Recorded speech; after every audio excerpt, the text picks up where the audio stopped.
What the heck? Okay, so start the broadcast.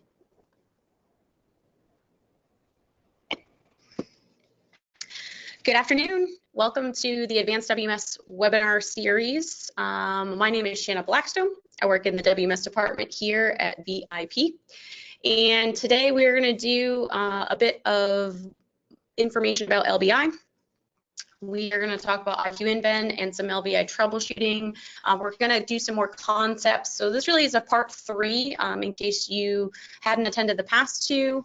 Basically, this is going to be for users who are using LBI, or maybe you're interested in it and just trying to get some more information about it. But generally, you're using LBI. Maybe it's been a while since we've been on site, or you have new users. And the idea is that those new users can get some of the concepts that are a little more complex from these webinars. So it is a webinar. If you're not familiar with it, you are on mute. You can type in any questions, and at the end, I will answer those questions. So please feel free, anything you have a question about, put that in there. And what we're going to, like I said, talk about today really is LBI in general focused. Remember that LBI really is about a culture change. So some of the examples I'm going to go over are going to be very complex pieces of information, and it's important to understand that, you know, everyone in your company should really understand how they are impacting inventory. They should know everything about their job leads on to the next person. So if they're not doing what they need to do to get the job done, you know, correctly, then it's going to affect the next person down the line, and so on and so forth. So we're going to go over, like I said, some pretty complex stuff. This is going to be a solid 40 minutes. When I was doing some practicing yesterday, it definitely went that long. So I'm going to try and go slow. There's going to be a lot of information, but remember, you can always go back and view all of these. They're all saved on the support site, and you can watch them at any time. So let's go ahead and get started. These are the topics we are going to discuss today. It doesn't look like a whole lot, but they're going to be some complex pieces. Last webinar, I went over star good. How do you get star good? What happens when you void an invoice? So we're going to talk about, well, now that I have star good, what do I do with it? We're going to talk about those negative layers that all of you see, and how do they get created? Where are some ways we can prevent them from being created? And then how do we fix them as well? And then we will talk about pallet IDs for those of you who may not be using them and have been interested in using them, and then how to start troubleshooting. So basically, what are the first steps that you will do when you have an inventory issue, and then what order would I recommend you doing them in? So let's go ahead and get started with star good.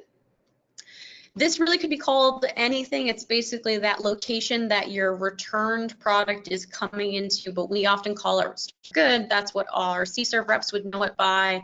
That's what it's going to be known as in our knowledge base as well. It is exactly what I said, that location, that anything returned on the truck, sellable, not broken, not damaged, but anything can be held in this location. It is considered a staging location, and eventually you would then move the product from that location to a real location. Most of the time, a pick location is where you're going to move the product to. There are many different ways of moving the product. The quickest way is auto slot, and we'll talk about what that program does. You guys, anybody who has an RF unit, you can use an RF low key, and maybe some of you are using Easy Ops to actually move that product, and you can move it out of the star good location. Voided product, we talked about this in part 2. Anytime you void product, it is going to come back into the star good location, even if you resell it again. And we're going to see that example here today. And I'm going to go through a very complex scenario. This is the scenario that we talked about last time, but I want to show you basically what VIP's inventory is going to look like versus what your inventory on the floor is going to look like. The total is going to match, which is great, but in reality, the information that you're going to see is going to be a little different than what you actually have on the floor. So here's the scenario. We voided an invoice. We have work loc meth set up. We talked about that last time. Full pallets are going to be pulled from backstock. It's a very complex scenario that I'm going to go over, and we're also going to assume that the item that's coming back, there's no orders for that item the next day, okay? So before I just kind of jump into it, I thought I'd walk us through that same scenario again. You can see I have the layer file down below. I've got pick location, alpha 101. I've got a backstock location. I've got a few different code dates in there in that pick location. I've got quantities and available. So there's my totals down at the bottom. One of the things we need to think about is how is workload meth set up. So just so you guys are kind of aware, notice that it says the oldest code date with threshold of full pallets. So I'm always picking the oldest code date from the pick location, but if there's enough for a full pallet, I'm going to pull that from backstock. So that's how my workload method is set. And this is the order file after we've already created an invoice. And you can see there, we have an invoice for 30 cases that was pre-sold on an iOS handheld there. And basically, we're going to load up the truck with that product. It's already on there. It's on the invoice. And then that truck with that handheld is going to go out on the road, and that driver is going to start delivering. Now, at some point during the day, he's going to come across this invoice, and for whatever reason, he is going to void this invoice. But later on, he's going to then sell that same product. So he's voided the invoice for 30 cases. He's then going to sell the same product. He's going to create two different invoices. He's got an invoice at one location for 5 cases, and then another invoice at another location for 25 cases. He then comes back, and when he comes back, obviously we're going to unload all of the product and things like that, but one of the things he's going to have to do is he's going to have to take his iPad and upload the information into VIP. Now, that's what the layer file looks like before. When he uploads the information, this is what the layer file is going to change to. Okay. Notice that the star good location now exists, a fake location for all of that voided product. So there's those 30 cases that were voided. But also notice that we are committing product from a pick location and a backstock location based off of the new invoices we just created. So we've got 5 cases coming out of pick and 25 from backstock. Again, my idea is that 25 cases per pallet, you can see that there in the middle of the screen, is a full pallet. So basically that's going to come from the backstock location. Then at some point, after everybody's reconciled, this is what the layers will look like, the register program is going to be run, hopefully that night. I want you to think about it. If you guys don't run it until the next morning, think about how long this is going to sit with these commitments in the system, okay? But the idea is hopefully you're running it that night, and once we got that piece accomplished, notice that my pick location, I only have 10 cases in it now. My good location, I now have 30 cases, and again, that's a fake location, but I still have 40 cases regardless. So I started with 40 when he left yesterday, and I still have 40. Again, the idea is that he didn't sell anymore. Now what we're going to do is we're going to talk about what do we do with this good product, okay, or this, excuse me, this good, it is good product, but in the good location. So many of you are familiar, hopefully, with AutoSlot. We did talk about it. I think in part 1 we talked about it in general. But basically, most of you will run this program, AutoSlot, and you will actually take all of that product from the good location, and it will automatically be put into the forward pick location. So I want you to see right here, there's all that product in the forward pick location. It took me seconds to just run that procedure, and now it's there. Now, the idea is that hopefully I am putting the product away right as we speak, or I have already put it away at some point prior to running AutoSlot. This will make the counting process a lot smoother. So now that we've taken care of the star good, here's what I'm going to do. We're going to take a step back, and we're going to look at all of the different processes we just went over.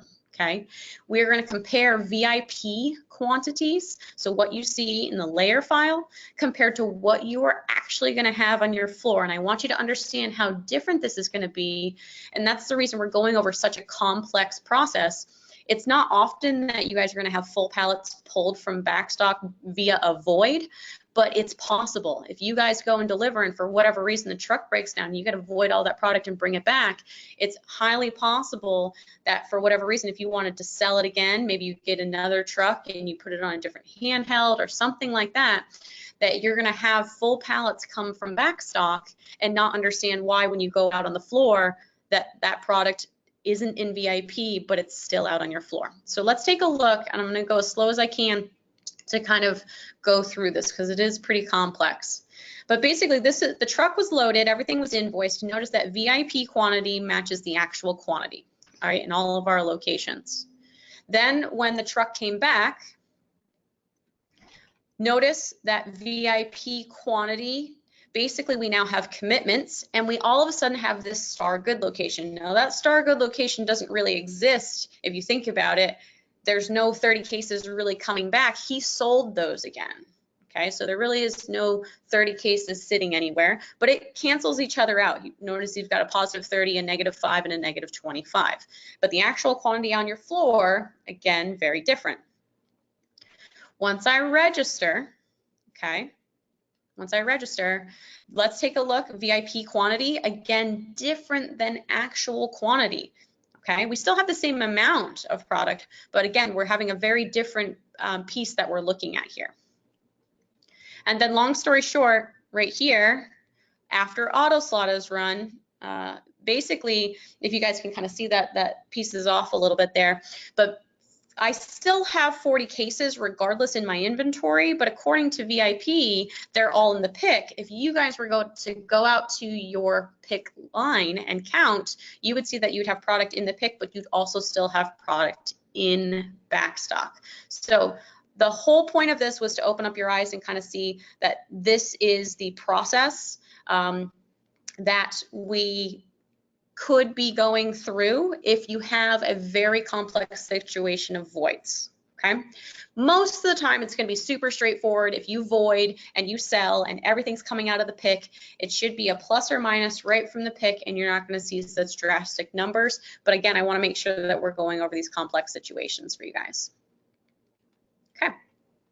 So now we're gonna move on to negative layers. And I know that a lot of you you see these happen a lot, why are they happening? How can I prevent them? So on and so forth. And these are basically most of the reasons that I could think of that you guys often see negative layers. We went over breakage adjustments, returns to supplier, the last webinar, part 2. And remember, usually the reason you're seeing negative layers because of these procedures is because someone forgot to put in a code date and a location that actually match something in your system. If you don't do that, you're going to have these default locations, these default code dates with negative inventory, and then all of a sudden you've got these positives and negatives all over your warehouse. Truck diagramming, we're going to go over that, how that can create negative layers. We're going to talk about poor replenishment practices. And then last but not least, actually how manage out of stocks could potentially give you negative inventory if you're not using it appropriately. So let's go ahead and start with truck diagramming. When I say truck diagramming, I want you guys to think PalBuild, WebTL, and technically PickList. It's not really truck diagramming, but that program also runs the WorkLocMeth program to commit inventory. So this is what the layer file looks like before we run any programs. We're going to assume that we're going to run an order for 15 cases through one of these programs. And basically what's going to happen is product is going to be committed from that location. So we can see here, we haven't invoiced yet, but everything's coming from the pick location. Okay, we've got 15 cases coming out of A101. Technically, there's only 10 there, but the system's going to commit everything from there and drive our location negative by 5. Okay, so just pay attention to that piece there. So the scenario that typically happens, we already went over it last month, but I'm going to reiterate it. Usually what happens is product is physically replenished, but someone forgets to virtually replenish. So this is an idea of poor replenishment. So basically the next morning, the layer file says I have -5 and I have 30 in backstock and I still have a total of 25. But in reality, if I went out on the floor, someone probably moved all 30 of those cases to the pick location last night and we continued picking. Okay, so this is one of those options or those pieces where I have negative layers in VIP. Why? Well, someone forgot to do their job in Easy Ops or on an RF unit last night. The other reason I could have poor replenishment, okay, when we're looking at this piece here, so again, we're at that piece where we've before invoicing, after truck diagramming, and what's going to happen is the next morning we've run our invoices last night. The next morning we're going to come in, and product was virtually moved from backstock. So someone did what they were supposed to do, but they didn't realize that the code dates didn't match when they were moving the product. So when they moved that product, which great, they did it, they moved the 30 cases to A101, but if the code date doesn't match what I see there, then it's not going to actually flow through and get rid of those -5 cases. I still have 25 available, but I've got a -5 layer. So here's what I want you guys to see. How do you prevent that poor replenishment from happening, okay? So one of the things you're going to do is I'm going to go through RF low key. It's very similar in Easy Ops. It's obviously different screens, but I know the majority of you are still using RF low key, so I want to go over what the majority of you are still using. So here's the RF gun. I'm going to replenish let's say a pick location or whatever it might be. I'm going to move product into a negative location, okay? So you'll notice that when I put an X on the line, okay, I'm going to be able to then choose that product. So it's saying I'm taking it from this location. There's my code date, okay? And it could be a backstock to a pick. It could be a backstock to a backstock. It doesn't matter, wherever you might have negatives, right? Most of you are used to taking the cursor down to the 2 line. You drive to the location that you want to drop the product off in, and you simply scan the location. What I encourage you to do instead is to actually press F4 at that field.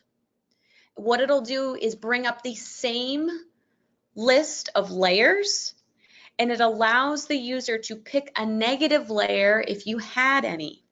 So by picking that negative layer right there, what's going to happen is when he brings up the next screen, it's going to adjust the code date. So that way when I move one case, or even if I moved all 10 cases into that location, basically I'm going to have a +9 and no more negative layers. So this is highly what I encourage you guys to do, or teach your users to do out on the floor when they are replenishing. Use the F4 feature to choose the layers, so that way you can prevent negative layers obviously from happening because they could have chosen the right location, the right layer to move to, or this is a way to get rid of the negative layer in the first place.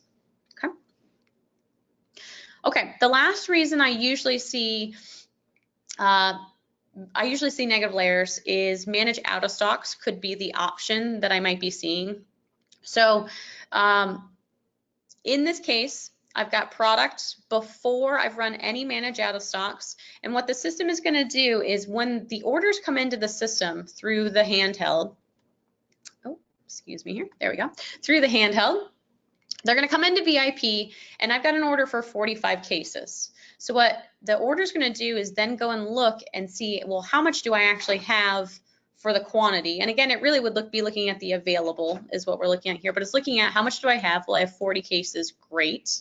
Well, since I have 40 cases, when that order's in work with orders, I'm going to be able to see that 40 cases were filled, and there's actually 5 cases that are going to be marked as out of stock. Now, for whatever reason, sometimes we then go into manage out of stocks, and let's say we didn't receive any more product in, but for whatever reason, you are filling those 45 cases. You're saying that I don't have 5 cases out of stock. I'm going to push it through into the system. What I want you to notice is that the next day after manage out of stocks, truck diagramming, excuse me, just after truck diagramming, you're going to see -5 available in that location. Okay, I pushed it through, and let's say that for whatever reason I'm not doing any cleansing orders. I'm just going to push that order through. That's how the invoice is actually going to look when I run it through. That can lead to having a negative layer in inventory. Now, the reason, obviously, usually the 2 reasons I see this is one, the VIP inventory doesn't match what's on the floor. So usually what's happening is someone is running managed out of stocks and they go, I know we totally have that product, and they just fill it, even though VIP doesn't think you have it. All right, bad practice. If you have more product out on your floor and VIP doesn't know you have it, you really just need to be taking inventory appropriately and making sure that you have the right numbers in VIP so that you can appropriately fill your products.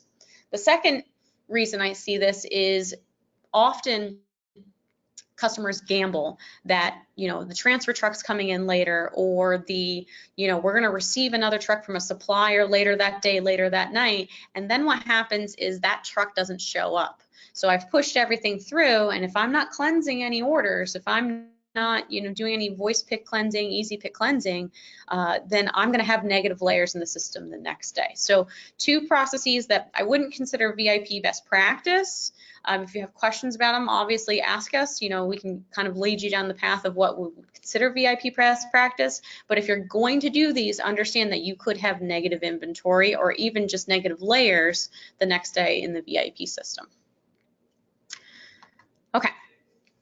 Pallet IDs were the next thing that I wanted to talk about because I feel like a lot of people have them. Some of you use them, some of you don't use them, some of you try to use them and don't understand how they work. They don't always work, sometimes they do. Why is that? So what I thought we would do is explain really what the pallet IDs are, and then how you can use them in the system and how you can technically actually break them.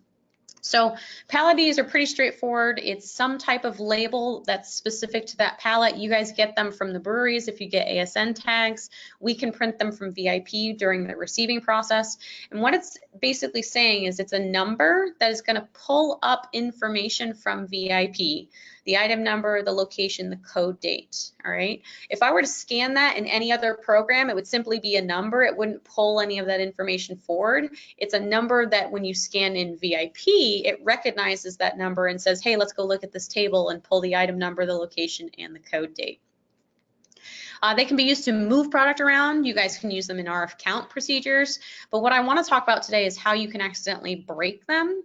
So that way you wouldn't be able to use them further on down to continue moving product or even counting product appropriately. So this is what some of those pallet IDs look like. You can see that you guys, we have examples of an AB ASN tag and a Miller ASN tag. And then there's 2 examples from what VIP can print as well.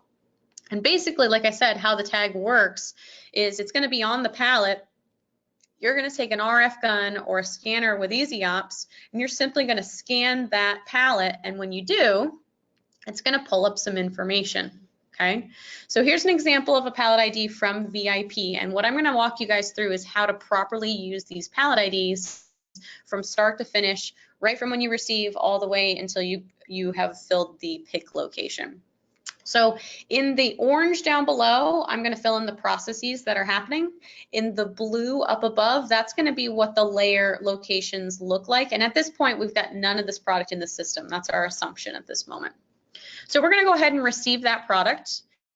And we're going to receive it to the dock location. And what I want you to see is we received 60 cases and we've got a code date. So great. In the background file, the orange file, we can pull that information. And in the layer file, it happens to match. So that's good.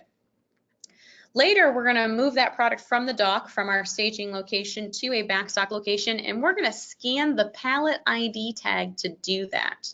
So when we scan the pallet ID tag, it's going to bring up the item number, the code date. It's going to bring up that you're in the dock. But what you're going to do is then go scan that you're moving it to, the backstock location, Bravo Bravo 101. Great. Now my layer file matches what I have pulled up in the background. Then the last thing we're going to do is at some point, we're going to fill the pick location. Could be tomorrow, could be weeks from now. We're going to use that same pallet ID to pull up the information in VIP. It matched what we had in the layer file. I then move it to the pick location, and now I've updated that information. So that's how we would properly use a pallet ID tag. Notice I used it from start to finish. Now, in this example, we're going to improperly use a pallet ID tag. So same exact example we're going to receive it 60 cases. We're going to receive it right to the dock. We're not using the pallet ID tag necessarily to scan anything because that's printed afterwards, but now we've created this piece of information in the green down below that it can pull up what item number, what code date, what location. Now, here's what's going to happen. I'm going to come along and I'm going to use EasyOps to move this program or to move this pallet. But I'm not going to scan the pallet ID tag. I'm just going to maybe scan the location, find the pallet I want to move, and I'm going to move those 60 cases to backstock without scanning the pallet ID.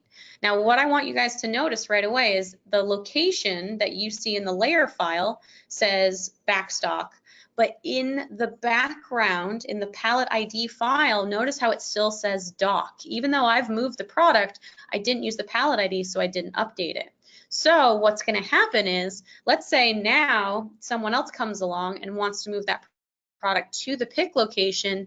They scan the pallet ID and they're going to get an error message that says insufficient inventory. And the reason being is it's not that you don't have enough inventory, but according to that pallet, you don't have 60 cases sitting in the dock area with that code date, so it's not going to let you move the product. That's how you potentially break the pallet IDs. They are a really great process to use. They're a really great tool to use, but understand that it's an all or nothing. All of your people have to be using them or we don't use them at all. Okay. All right, last but not least, let's start on troubleshooting. So I know that this is important to you guys.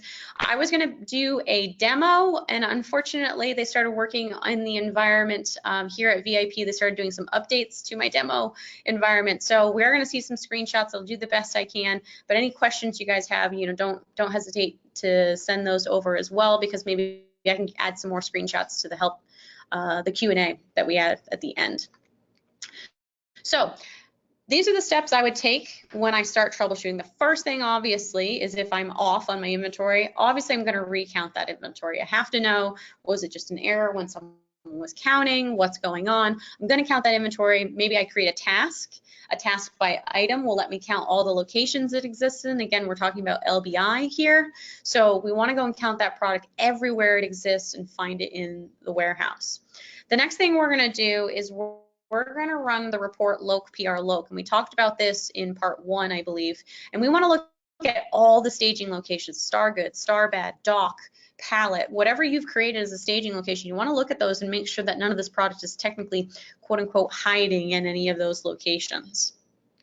The next thing you're going to do is run IYLocBal. We talked about this. We talked about how important it is that the on-hand amount matches the layer file. And if they don't, we're going to have issues when we count the product. We're going to be comparing a different number to the layer file, and if those don't match, we're going to be making incorrect adjustments. Okay, so we want to run IYLocBal. You can run it in list mode first, get an idea of what it's going to create those FXBal locations for, and then run it in update mode and actually create those. Okay, make sure everything balances, do another count, should be hopefully good to go. If you're still off, you're going to run IYBalance. Now, this one, again, you want to make sure that basically if for any reason you see items that are out of balance, particularly if it's one of the items that you're looking into, you're going to want to contact VIP, and we're going to assist you with it. And we're going to go over that in a little bit here of why that's important. And then the last thing is basically you want to dig into that inventory log in IQINVEN. We're going to go over some screenshots in there and kind of show you what you're looking for. Now, we went over counting the product, checking staging locations, running IYLocBal in the previous webinars in the last 2 months. What we didn't talk about was IYBalance and how important that is. Long story short, what you need to know is if the IYBalance report is off, you need to call VIP, because something happened in VIP that your inventory is not balancing and VIP needs to be fixing it, okay? You can kind of see here, this is an example of some of the things it's doing. It's looking for missing sequence numbers. It's looking for duplicate sequence numbers. The cool part about it is it provides all the items that are out of balance, so we want to see that. Usually you guys have this scheduled to run every morning.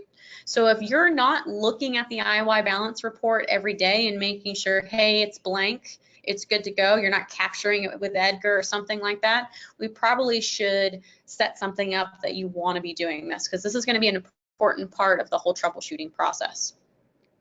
Once IY balance is good, if you're good there and everything's balanced, or you've contacted VIP, we've made it balanced, and you're still having an issue, we're then going to dive into IQINVEN, and we're going to start looking around. IQINVEN is really considered your inventory dashboard.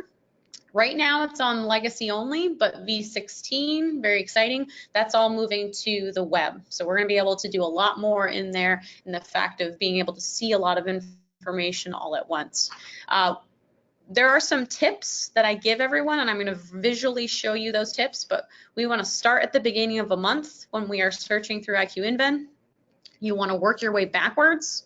We're going to be looking for missing or duplicate sequence numbers, and we're also going to look for anything that's out of balance, any transactions that look funky to us. Okay? There's a lot of information about inventory on VIP, and particularly in IQINVEN. If you're not familiar with it, I'm not going to go into like every little thing because a lot of it is already covered in what we call our CBTs. If you go to our support site and you go to the online training section underneath the university tab, there is a ton of information there.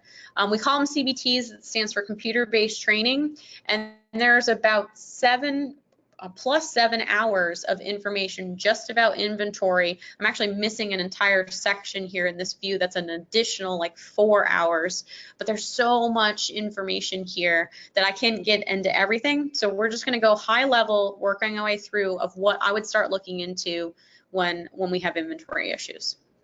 So if you're not familiar with what IQINVEN looks like, this is it right here. I've got a product that I have typed into the system. And the first thing I'm going to do is I'm looking for the system values button. I want to click on that button if I'm not already looking at those system values. And system values really is the buckets. So you guys can kind of see here, I've got beginning inventory, my receipts, transfers in, all that good stuff.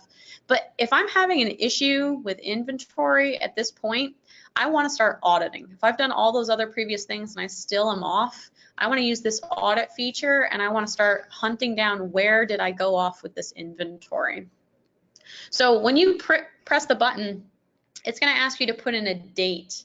I highly encourage you to click on the snapshot dates, the little down arrow there.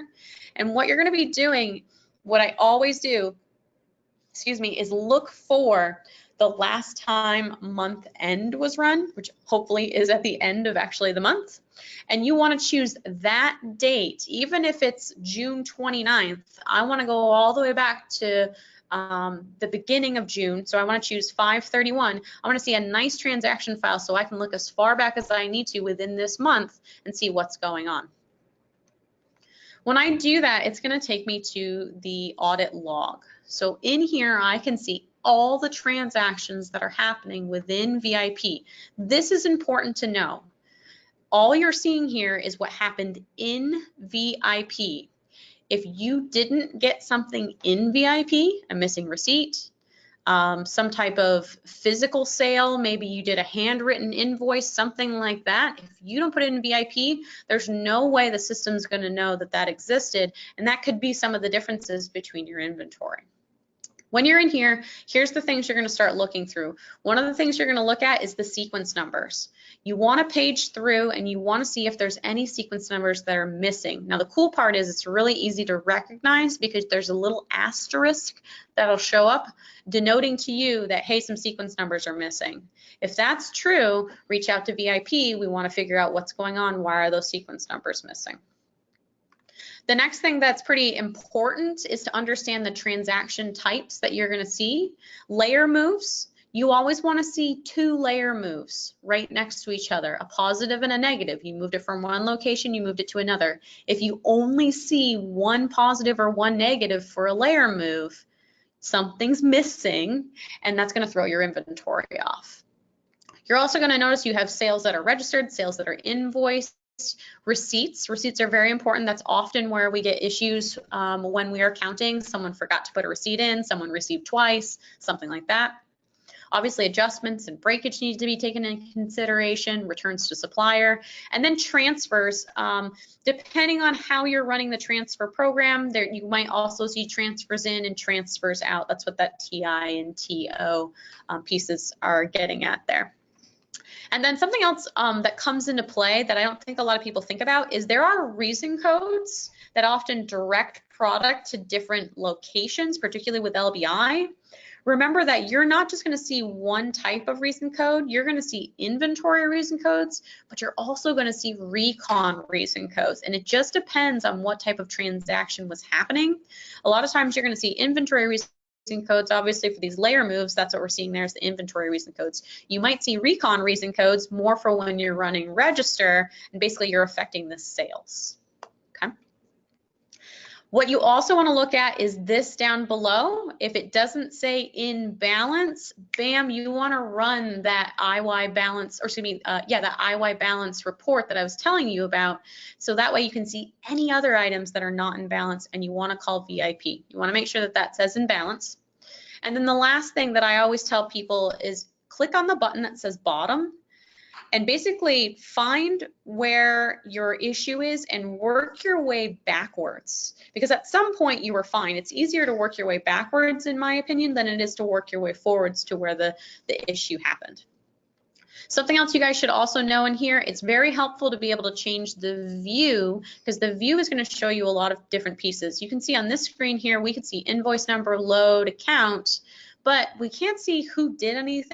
We can't necessarily see the transaction files, but if you were to click on the view button, you'll notice that your total view of the same exact pieces of information change. So if I click on that, I'm brought to a new screen. You can see up top, I'm looking at the view 2, inventory audit view 2. And what I'm looking at here, this is important. I want to make sure that these transactions and calculated on hands match. If for any reason they don't match, again, call VIP. Something happened in the background that is throwing off your inventory. So this is a really great way to kind of scroll through and make sure all these match. I've got 19, 19, 24, 24, all the way through, okay? The other option is to change the view one more time. And again, this is more for just kind of troubleshooting purposes to kind of see who did what. But you'll notice this is view 3. And on view 3, you have code dates, warehouse locations. You can see basically where you're moving product into, where you're moving product out of. Again, you have the invoice number. You also have the user, which I've blanked out here, but again, you'd have who did what, so that way you can address any issues that are happening in the system, okay? There is a lot more to help you audit your inventory in those CBTs. I didn't get into all of those today. I'm going to open it up to questions now. Hey, we did pretty well. It's a solid 40 minutes there. So let me just see what we've got in our questions box here. And if you guys have any, like I said, anything, type it in and we'll see what we can do. Okay, let's see. So someone was saying IY balance, there's nothing in the help text. The search of the knowledge base isn't getting a good hit. Great question. What I'll do is I'll make sure that I find the appropriate link for that and add it to the Q&A that you guys are going to have and add that piece in there so that way you can get to it easily from that link, but then also talk internally and just make sure that it is something that should be available in general. Someone else is saying I don't have IY balance captured. I do have the IY balance captured. They can email it to people. That's great. If you are running Edgar of any kind, you can capture all of the IY balance reports and make sure that they get sent to the appropriate people. It's just something to check every morning. If you're ever off, you're going to want to talk to VIP because it's nothing you did. It's something that we just need to address in the background files as well. Some other things for troubleshooting purposes in general, it's not simple. I usually encourage you guys, once you've counted and if you've done your recounts maybe second and third time, lock your inventory, go ahead and update the inventory, but then go back and do the research. It's not going to hurt anything if you go back and do the research, figure out why you were off, and then you make the opposing adjustment to what you just did with, you know, RF vary, or maybe you're using 5R, things like that. So it's not going to hurt anything. In fact, it's probably better to make sure that what you have on the floor is what there is in the system. Someone is asking, is there an IQINVEN for the RF unit? There isn't an IQINVEN for the RF unit right now. Although I will say, for those of you who are using forklift mounts, the screen is quite large. You could probably access IQINVEN very easily from there and be able to see that information out on the floor.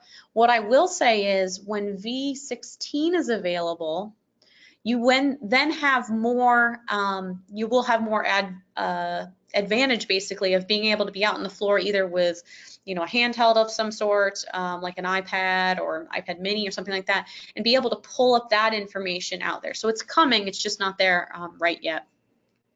What's the difference between IY balance and IY loc bal? Good question. Okay, so the IY loc bal report, all right, that's an important report. That's the one that creates that star FX bal. Some of you have it, it's called ZFX bal, something like that. So basically what it does is it says what's it on hand and what is in my layer file. If the total of the layer file does not match the on-hand amount, I need to make sure that it does.